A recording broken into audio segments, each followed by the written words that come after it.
Hi everyone, my name is Justin. Kay will be here in a few minutes. I'm recording right now. Anyway, people, after Groundhog's Day, and I apologize for the delay and all of the weirdness of that review being audio only. We'll see if this version is better in sync, and if not, flip it if it doesn't fit. Give it to me. That's not the right spot. Give it to me, please. The white cord. Please.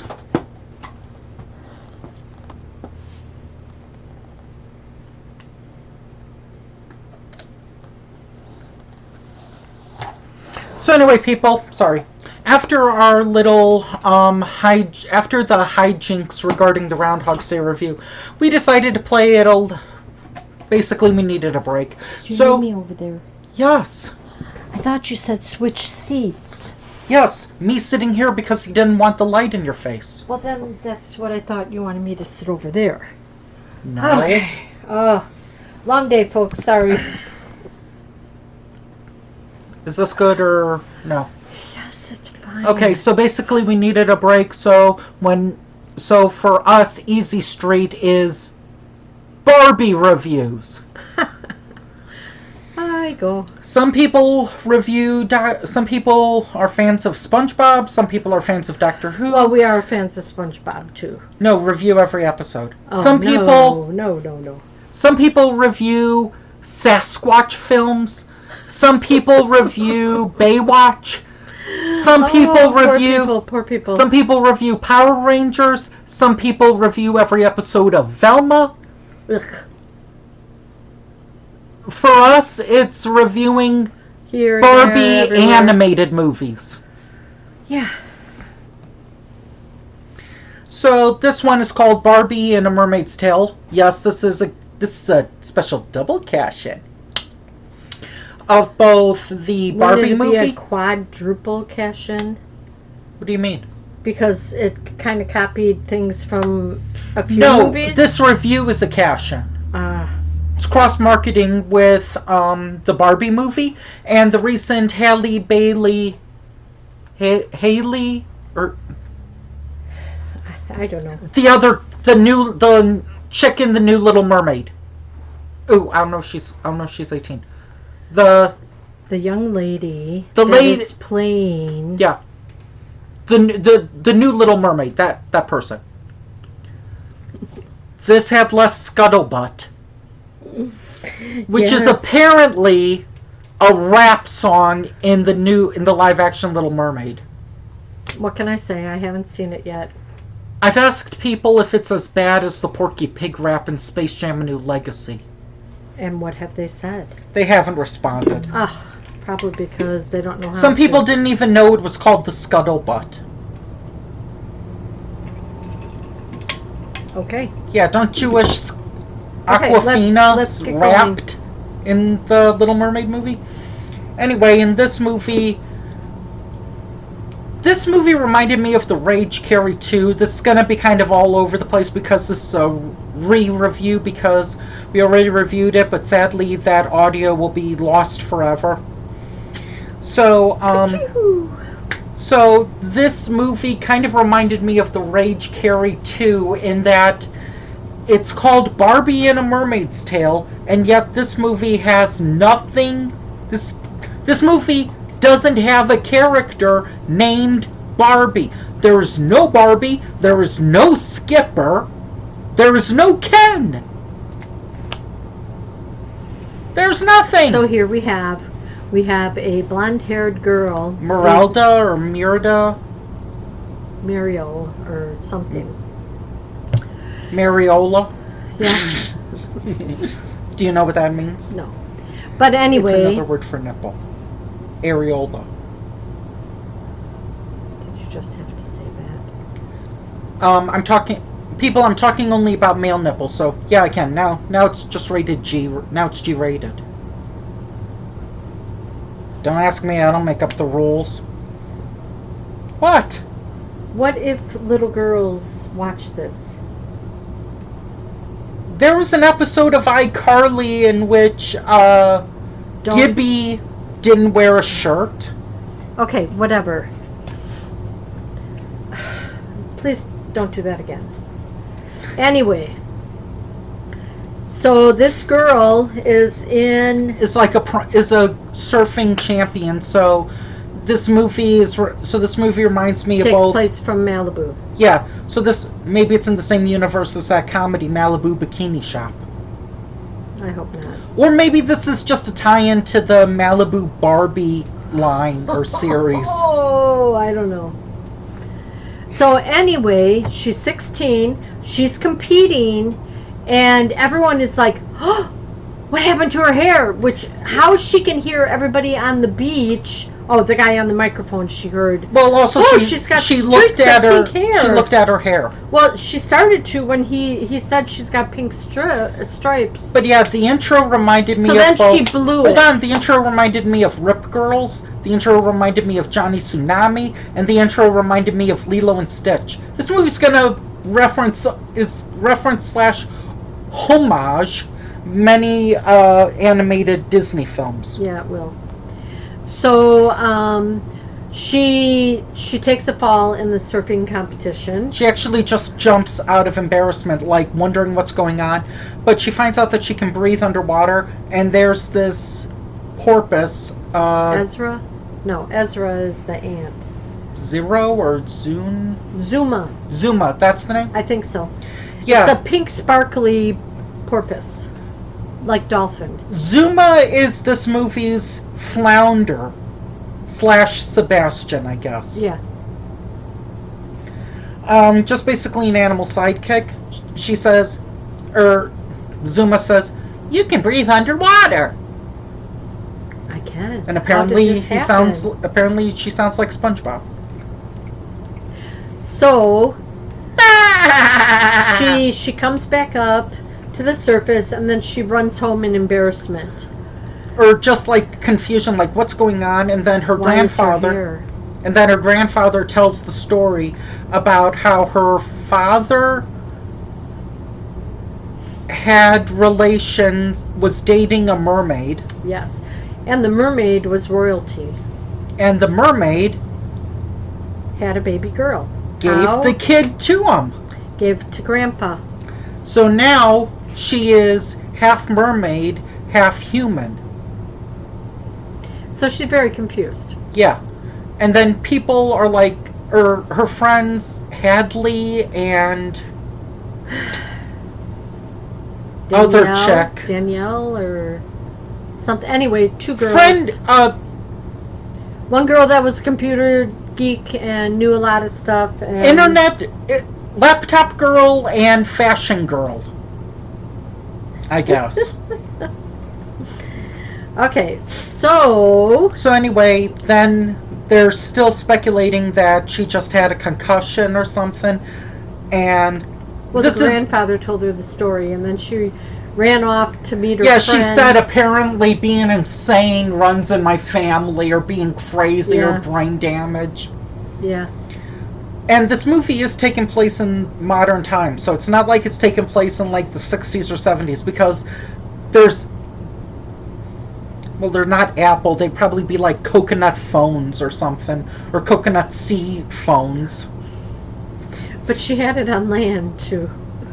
No, yeah, it worked fine on land, but it also worked hundreds of feet underwater. What phone service do they have? Signals. But apparently low battery. How would you charge it? Yeah, I don't know. It would explode. Maybe those jellyfish. Oh yeah, zap it. Mm-hmm.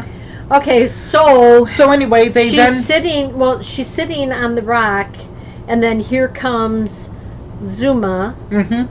And says who she is, and she has to help save against Ezra and her mom. Who's kind of like Scar. Who's kind of like Scar from The Lion King, or / Ursula.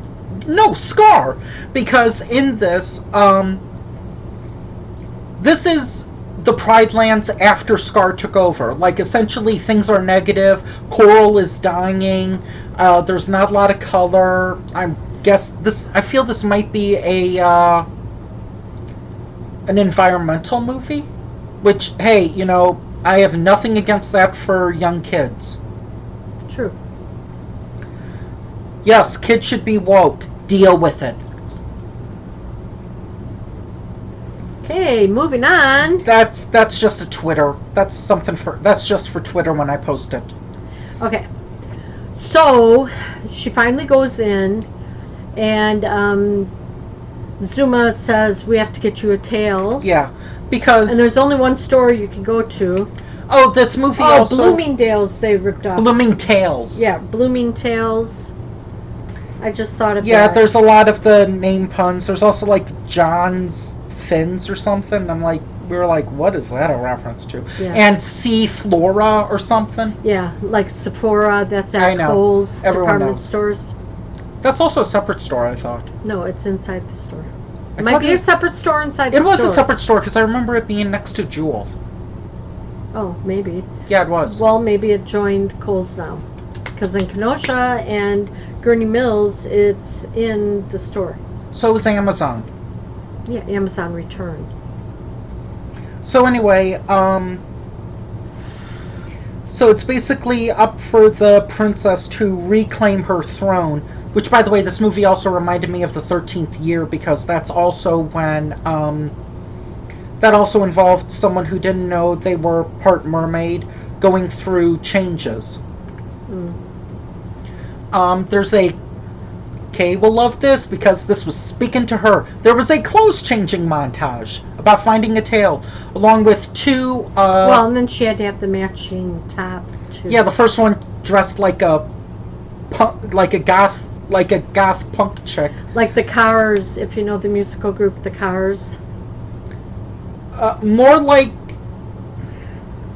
Or like, If the Hex Girls from...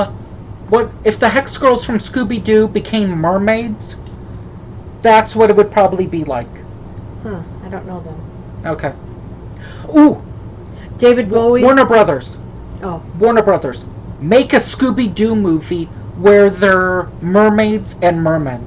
Make that movie, please. That would be cool. You think they know how? Anyway, moving on. Good point. This is Warner Brothers. Okay, moving on because we still got some things to do. Anyway, then there's the assumption that the mother is dead, I guess. But then when the daughter just like throws down the necklace, it reveals that she's making this like stuff to help keep the environment clean, like aura. And the mother kind of looks... spin it and stuff. The mother looks like Elsa from Frozen. Which I haven't seen yet. Excuse me. Sorry, I haven't. I'm one in a million people that haven't seen Frozen. But yeah, There's probably Frozen 2, right? There is. I haven't seen 1. Well, we'll see Frozen 2 next year. That's well, a tease, then maybe people. I better see Frozen 1 sometime. We have it. I know. I'll have to see it sometime. Okay, how far should we get, or should we... Well, we should talk about well, at least... basically the plot is a fetch quest. Well, before that, Ezra always comes out... and demands like a parade, so she's Lady Vladimir Jong-un. You're combining a couple countries there, but anyway... 2! I know. A couple. I said a couple. Oh no, North Korea and Russia are gonna block this video. Ooh, I'm frightened. So anyway, every time she comes out and she has all these protective sharks or whatever. What are no? They were manta sharks. Manta sharks. Those are like her. They're like the flopsum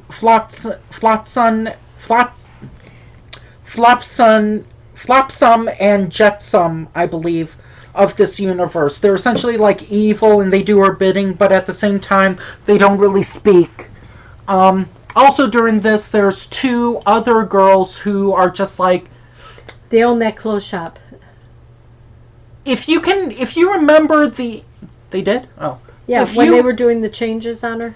If you remember the girls from White Chicks, not the Wayans brothers as chicks, but the other ones that were like, let's go shopping! Well, you remind me of Clue then. The movie? Yeah, that lady, not the mystery movie.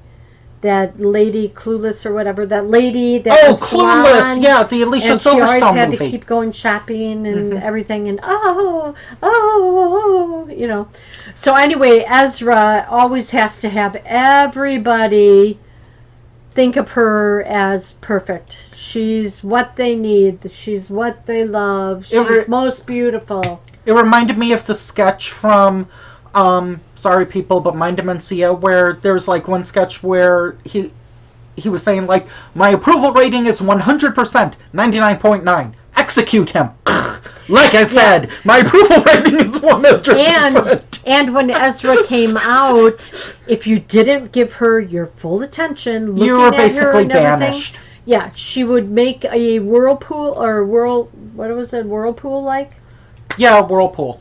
And they would force the fish into it, and then that would take them to one of her prison dungeons, jails, whatever you want to call it. So then they go to see the psychics. Yes, and I don't know how much. Which is from Hercules. It reminded me of. They were again like Valley Girls, where okay, fair enough. I'm assuming that's Barbie's target audience, Valley Girls. Why am I surprised that there are Valley Girl types in this movie? I guess I shouldn't be. And you had already talked about the list that she had to collect. Yeah, she had to get 3 items, so it turns into a fetch quest. It becomes Oogie Love / Sucker Punch. Going after the magic balloons. Oh yeah, no, the magical talking balloons. Come on, be accurate, otherwise it doesn't sound normal. I gotta crack my neck. Got a little bit of a headache going let's on. See. I think we should end it right here. I'm sorry, people. We're kind of running this it's over 17 minutes, so this isn't really short, but we kind of have to rush it a little bit. We're sorry, because we're a little busy. We have to stockpile some reviews. I don't think it was that bad. I mean, if I had a little girl, I would probably watch it with her. And it was 70 minutes, so I would watch it with her. But I don't have a little girl. I have a grown-up girl. I'm assuming the Margot Robbie movie is probably different than this movie. I would think so. Imagine if it was 100% the same. It's like, wow. Well, I guess Mattel does own it, I guess, or has some say. But Margot Robbie in a seashell toe. Anyway, sorry people. So the next few scenes before it ends, really like wow. A lot of stuff happens, so we're gonna let you go ahead and watch the end of it. There was actually some fun music in it. Yep. Some of it sounded like knockoff music. Oh yeah. Like one of it sounded like a knockoff of what was it, Celebration or something? I think, or something like that. Walking on Sunshine. Yep. Swimming on sunshine. Mattel, please release that as a full song. Or, no, release that as an album. I want to hear all of the aquatic versions of songs. They may have the soundtrack online. Did you look? No. Okay. Hey, good news. There's a sequel. So whenever there's Barbie 2 or Little Mermaid 2, or really anything Little Mermaid, or really anything underwater related, well, we can watch. It's a tie between this and Christmas Under the Sea. Yes. That I think this one films. was a little bit better. Oh, you mean because this has beginning, middle, and ends and a plot? Yeah. But you did not learn about Canada. All the holidays. Yeah, you didn't learn about Canada Donut Day or something or whatever. Yeah. Well, maybe that explains Toonie the Tuna's obsession. Or Toonie the Tuna's with know. donuts. I don't know. Anyway, check it out if you can. Rent it for free or, maybe it's on Tubi. I don't know. No, it isn't. Oh, it's not. Okay. You can rent it for like $4 on Prime, I think. Oh, okay. Join us next time where today's the 14th, so next week would be the 21st. So yippee-ki-yay, Mother Birthday. Yay! Bye.